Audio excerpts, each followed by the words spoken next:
You know how some books you read and then some books just completely take you over? They move into your head, they rearrange all the furniture, and you're just never quite the same? For me, that book is And Quiet Flows the Dawn.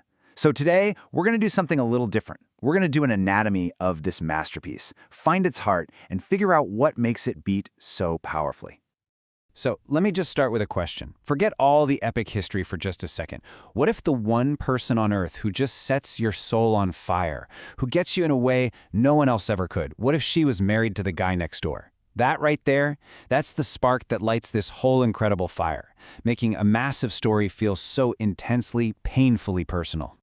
And this quote, this just perfectly captures the world we're about to step into. This is so not some drab, gray landscape. This is the Don River Basin in southern Russia, and Sholokhov paints it as this living, breathing character. It is gorgeous, it's raw, and you can just feel this energy simmering right under the surface, like that dawn light is about to just explode. At the very heart of all this beauty is this magnetic, forbidden, and, well, utterly catastrophic love story. It's the kind of love that doesn't just change the two people involved, it changes everyone and everything around them. Okay, so let's meet them. First up, we have Grigori. He's got this restless, kind of outsider energy about him. A mix of Turkish and Cossack blood that really makes him stand out. And then there's Aksenia. Oh, Aksenia. She's fiery, she's beautiful, and she is trapped in a brutal, loveless marriage. The moment these two are on the page together, you know, it's like flint and steel, just waiting for that first spark. And right here, in this single line, you get the absolute core of Aksenia's desperation. See, this isn't just some bored housewife we're talking about. This is a woman who is literally suffocating. Her words are so sharp, and they're just simmering with this resentment that tells you everything you need to know about her life with her husband, Stepan. Their first real interactions are just electric. There's this one scene where Gregory kind of corners her by the river with his horse, teasing her, and on the surface, it's all just playful banter, but underneath, it's this dangerous, thrilling game, and they both know exactly what's happening. The tension is just incredible. But look, this isn't just about two people falling for each other. Their affair doesn't happen in a vacuum. It absolutely explodes in the world of the Don Cossacks, a society with these rigid, basically unbreakable rules about honor and family. And you really have to understand this. For the Cossacks, family honor is everything. Tradition isn't a suggestion, it's the law. This is a small world where everybody knows your business and every single action sends ripples through the whole community. There are no secrets here. And the embodiment of this entire tradition? Well, that would be Grigori's father, Panteli. He is such an incredible character. He's tough, he's proud, he's got this limp from an old injury, and this vivid raven black beard, even in his old age. He is the force of nature that is going to try to crush this affair to protect the family name.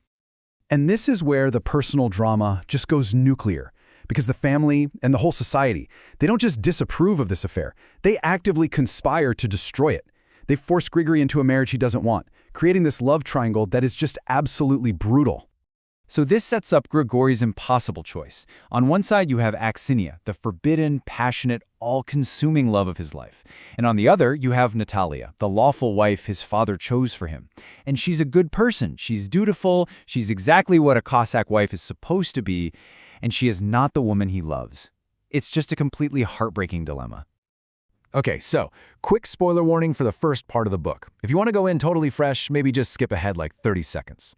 For everyone else, just look at how fast this train goes completely off the rails. Their secret affair's blossoming, but it becomes a public scandal almost immediately. Panteli forces Grigori into this marriage to save face, but it's way too late. The passion is out, and it leads directly to this shocking, brutal violence. But Aksenia is no passive victim, not even close. When Panteli confronts her, she doesn't shrink away. She unleashes this incredible storm of defiance. This is the sheer force of her will on display. She's claiming her love, she's claiming her life, right in the face of the man who represents everything trying to crush her. It is just breathtaking. And this is the point of no return. Grigory makes his choice. He abandons his duty, his family, his honor, and his heartbroken new wife, all to be with Aksenia. It's this massive act of personal rebellion. And just when you think their personal drama cannot possibly get any bigger, the entire world explodes. And this is where the novel just becomes truly, truly epic. because all the personal conflicts of these characters we've come to know are suddenly completely dwarfed by one of the biggest cataclysms in human history, World War I. So Gregory, our passionate lover and rebel, is now a soldier, and the war is not glorious. It's mud and blood and total chaos. The narrative just brilliantly mirrors his own internal state, shifting from the fiery passions of his love life to the cold, brutalizing reality of the front line. And this confession, wow, this is just devastating. After his first kill, Grigori isn't proud, he's haunted. This one act of violence, something required by war, it wounds his soul in a way that his personal dramas never, ever could. He's sick at heart, and that sickness, it's like a poison that's just gonna keep spreading. And here's the terrible irony of it all. Grigori is an excellent soldier. He becomes a decorated hero.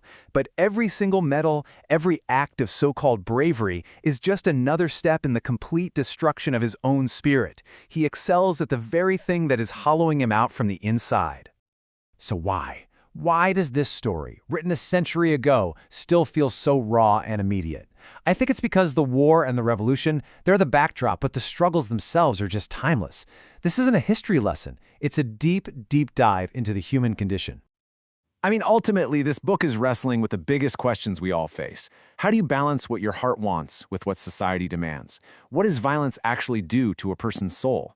How do you hold on to yourself when history is trying to just sweep you away? These are our struggles too. In the end, that's exactly what this book is. It's a painstaking dissection of a person, a family, and an entire way of life as they are ripped apart by love, by war, and by history. It's an unflinching look at humanity when it's put under the most extreme pressure imaginable. And that's the question that it leaves you with, right? The one that just sits in your chest long after you've read the last page. When everything is chaos, who do you betray? Your family, your society, or your own heart? There are no easy answers, and that's exactly why this story hurts so good.